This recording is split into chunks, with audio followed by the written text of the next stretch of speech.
The program, known as Youth Technology Literacy Program, is the brainchild of Miss Clara Sher from the United States. Ghana is the first African country where the program is being run on pilot basis. The program, which will end on Friday, is being handled by a 6-member team from the US and 2 Ghanaians who have arranged for local support.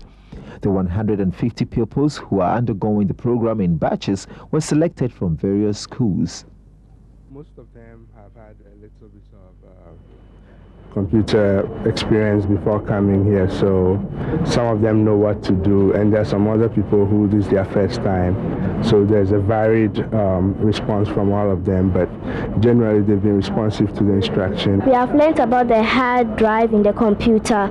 We have learned how to write letters and things to other people.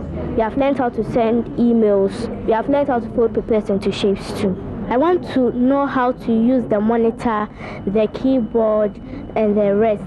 The program also aims at teaching school children how to use the computer to communicate.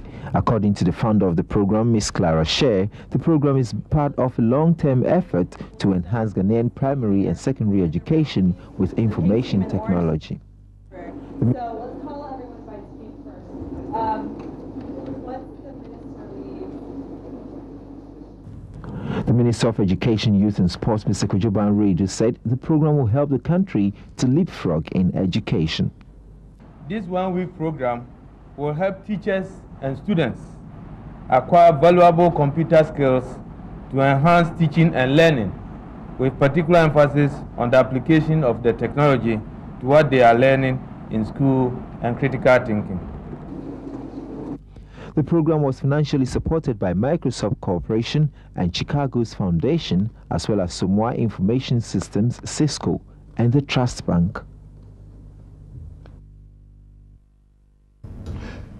Well, we have some youngsters with us this morning who talked to us about ICT. Well, it's all about Camp Amelia. Initially, when I saw it, I thought it sounded like Emilia, which is a woman's name. But tell me, Shelley, you are the lead of the group. What is all this about?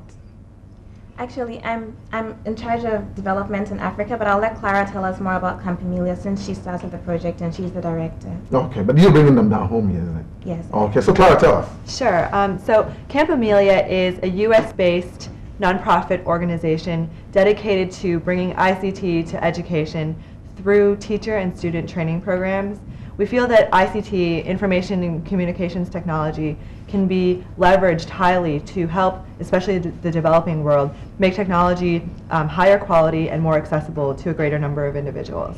Now, with David, Shelley, and Clara, are you all coming from the same university in the United States? You're coming from? Yes, both Shirley and David was an alum. We are from Stanford University. Okay. So Camp Amelia started as a student, a university student-run project at Stanford, and it subsequently expanded to 12 university locations within the United States, including Harvard, MIT, University of Pennsylvania, and now we'd like to work in the developing world. We've chosen Ghana as our first place. Oh, your first place. David, what do you think this would ultimately give the Ghanaian child or growing up youth in this country? Well, I hope an eagerness to use computers, to use the internet, to engage the international community through the internet, and a capacity to develop him or herself further using the computer and the internet, to have self-training. Okay. Yeah. Our kids here, between the ages you're looking at, are already interacting, as it were, with ICT. I don't know whether this is another window to, address certain ICT problems, or it's just accessing the internet, like you're saying. I don't think you can have enough opportunities to play with computers and to be online. Right. So Shelley, why have you limited the age? I was just asking you. I thought you were going to expand it to meet old men like me, old ladies like Jackie. While we would love to help as many people as possible, we think that we will have the most impact if we influence younger people. So we didn't want to take children who were too young to fully appreciate what we were teaching them and perhaps to be able to continue to use the technology. So we felt that between the ages of 9 and 11, children had the eagerness which would be necessary to be interested in the material, but also weren't too old that they might not be as interested in some of the things we were doing, and might not have the time, maybe depending on what they were doing in school, to continue to apply that to what they're learning. You know, I wanted to ask, why did you select Ghana as the first point of call? Of course, Shelley comes from Ghana, so it's possible that she dragged you here. But you're talking about the sub-region. Is it your focus, or you just want to start with Ghana and then next time I find you in Ethiopia, for instance? Well, I mean, that's a great question. I think that after our work in the U.S., we wanted to move in the developing world. And we're very excited by what's going on in Ghana. We're excited by the open media. We're excited by a lot of the reforms that have taken place in the past few years, and also by the importance of education that's prevalent culturally. And we saw it as an ideal entry point into sub-Saharan Africa and hope that it'll serve as a model for work in other countries. So Dave, you essentially, you're from the U.S., and I'll say that you're coming from the land of opportunity. That's the kind of label people give to the U.S., right? Now, you're going to meet people who are younger, people who will be eager to learn. Now, for you, what is it that you want to pass on to them? What critical thing do you want them to appreciate through this program? A hunger for knowledge and an opportunity to whet their curiosity about computing. Okay. I see. So, Shelley, what's going to happen during this conference? Let's look at from the 5th to the 10th, right? And so, what's going to happen? Tell us. We actually started yesterday. Okay. The training is taking place at the Ministry of Education Science Resource Center. The ministry has been really helpful, very supportive, and the staff at the center have helped us to organize this training session. So what we have is we have different technology training. We have some sessions which are on the computers, where we take the students through the basics of computers and different applications of them. And then we also have other technology which is not directly on the computers, but then related to computers and other technological developments. So we've been doing this since yesterday. We're doing it till Friday, and it's completely free for the children, so that we can help children who are less privileged and maybe wouldn't have had the chance to come if we charged them something for it. Okay, let's look at needs assessment. Have you assessed the needs with respect to ICT, for instance? Well, as you said earlier, there are lots of people who are interacting with other people using computers and who have access to these facilities. But then from the research we did and also from the students we've encountered at the camp, there are so many students who have never had the chance to use computers. So we definitely found a need.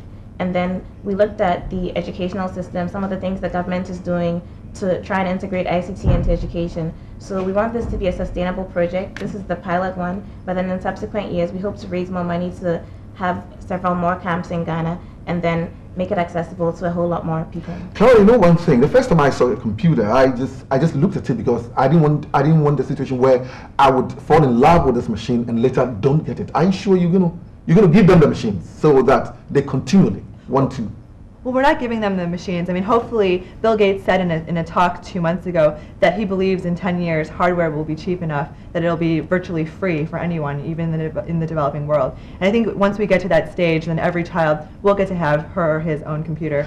But until then, I mean, there's places like the Ministry of Education Science Center. They're building more internet centers, and there's places like Busy Internet.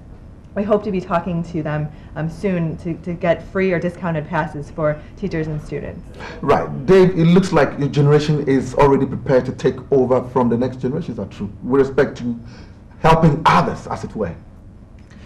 Well, I think that the fire of knowledge is passed on from one generation to the next. And one of the things that we looked at in this camp was getting kids who were, say, 13, if they had a brother who applied who we couldn't fit in, that the 13-year-old would in turn teach the 11-year-old brother or sister, and so we'd be able to pass on the knowledge. All right. I was when I saw you guys in the newsroom, I was like, these are young people. In the first place, the concept alone, the idea alone to come up with a non-governmental organization and understand it's Clara's baby, right? And to reach out to other people and make sure that they're computer literate, they understand the ICT, etc. It gives me, like I just asked him, that you guys are just fired up because, to frank with you, I think you're just between the ages of, if I'm not mistaken, the ladies wouldn't tell me their ages, if I'm not mistaken. Maybe it's David who's going to tell me something. But between, say, 15 and 20, right? Am I within the catchment area? We're in our 20s. You are in your 20s? Yes. Well, lovely. But when you come to dealing with these children, for instance, how did you select them? I want to start with Shelley. Well, we wanted to take, as I said, children from underprivileged communities. So we didn't charge the students anything to come, and we had them fill in application forms. We actually had so many more children than we'd anticipated. We wanted to take 50 students. We had over 150 applications, and in the end, we took about 100 students. So we looked at them we took a mixture of students, some who had absolutely no experience with computers, some who had some experience, and some who were slightly more advanced. So we could help those who have no So experience. were you just talking to them? balance it. Would you ask questions like, have you ever seen a computer before? Have you ever touched it? Do you know what a software is, hardware is? Were you asking such questions? Well, not to select them. We had a pretty comprehensive questionnaire, so they filled that out and indicated their level of computer usage. So we used that primarily as the basis for selecting them. So how long have you been around with this information, let alone knowing exactly what to do? The information about them, the selecting process.